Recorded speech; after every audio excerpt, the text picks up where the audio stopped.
feeling quite dated and musty. A creepy old mortuary, a perfect setting to unleash horror. Tommy is teaching Austin the finer points of their job, which is to identify the cause of death. Nothing more, nothing less. Based on the obvious evidence of the crispy corpse they're looking at, Austin surmises that he died of smoke inhalation. But upon further inspection, find he suffered a subdural hematoma before the fire, and that's what actually killed him, pointing out to his son that every body has a secret, and some hide it better than others, showing how important it is to investigate every detail before coming to a conclusion. Though his dad encourages Austin he's getting better, we learn when his girlfriend Emma visits that Austin doesn't actually like the work, and has plans to leave town with Emma, which he has yet to reveal to his father, only staying around so long to help him out after his mother's passing 2 years ago. Her first time down here, Emma has a morbid curiosity in seeing Austin's work, and is even interested in seeing a body. He tries to dissuade her, saying there are some things you can't unsee and that his father wouldn't allow it. Yet, he seems fine with it, making sure Emma really wants to do this before telling her to pick one of the bodies from cold storage.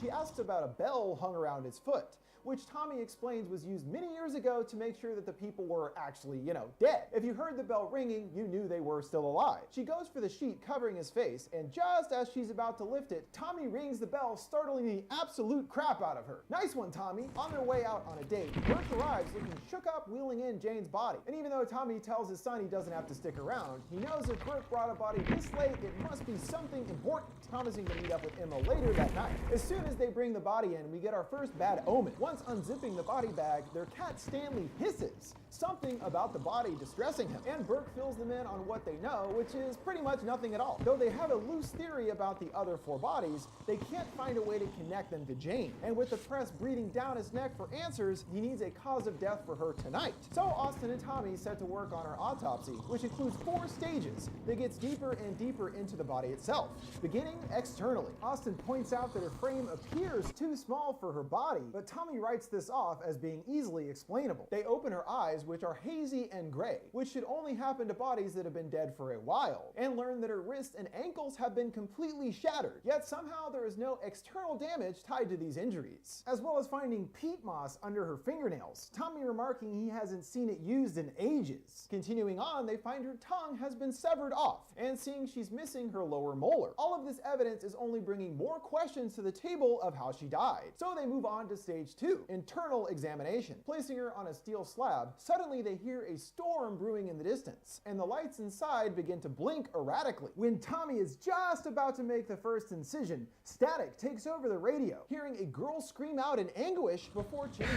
to an older song, a woman singing about letting the sunshine in. But they think nothing of these possible warning signs, switching the radio station and getting back to work. Moments after making the initial incisions though, blood starts pouring from the cuts, surprising both. Tommy saying he's only seen this on fresh bodies once again. Finding a strange substance under her skin, they take a sample, and Austin sees something else odd, blood pouring out from the bottom of their fridge, seeing it has all come from the sample of Jane's blood they took earlier, and has somehow completely emptied itself out. Proceeding to crack her ribcage open, they find her lungs to be completely blackened, even more damage that could have been done if she was an extremely heavy smoker. Then seeing that her heart and other organs appear to be cut, and Tommy considers if all of the internal trauma was represented externally, that she should appear completely mangled and disfigured beyond recognition, not completely clean as her body is. They try to understand why so much damage and torture had been done to her, as there are a million easy ways to kill someone. Clearly whoever did this wanted her to suffer. Things getting a little tense, the two are distracted by a weird banging noise coming from outside. Austin goes to investigate, but everything appears quiet at first,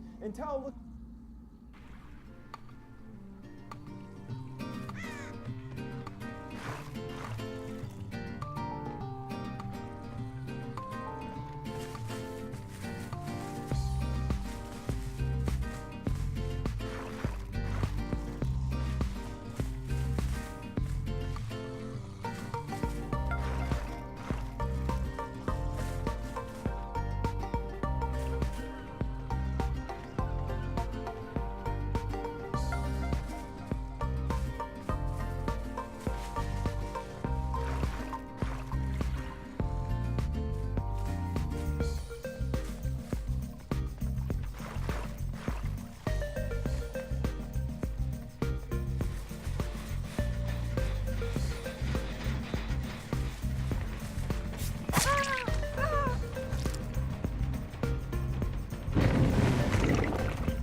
shut, kinda rough, kinda wanna get up.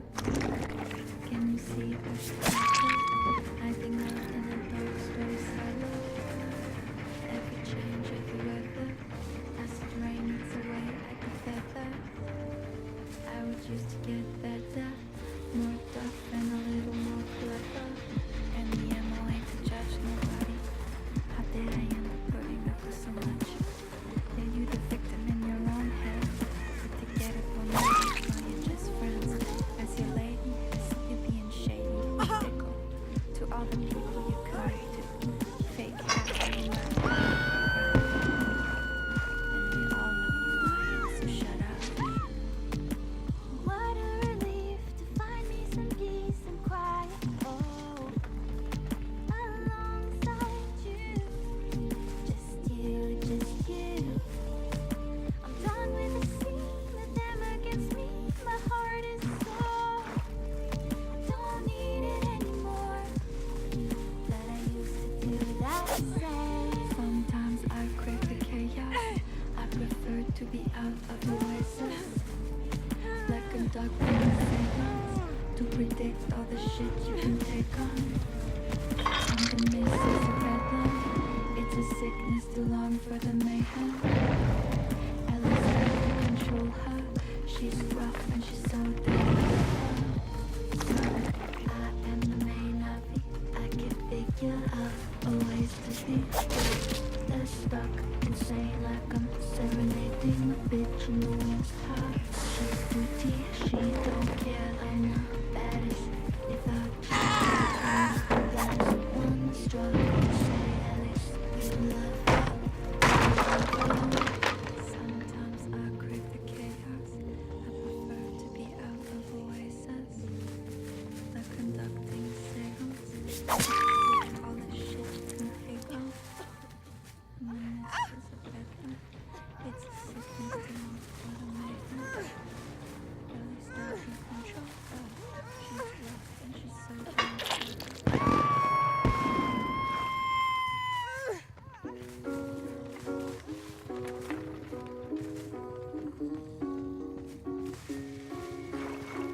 I remember waking up, knowing you were next to me.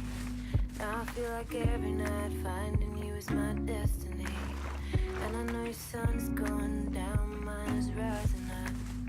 Wishing I could teleport across the world to feel your love. Do you, do you, do you, do you, do you think about? Do you, do you, do you, do you? Do you, do you, do you, do you, do you? Do you think about? Do you, do you, do you, do you?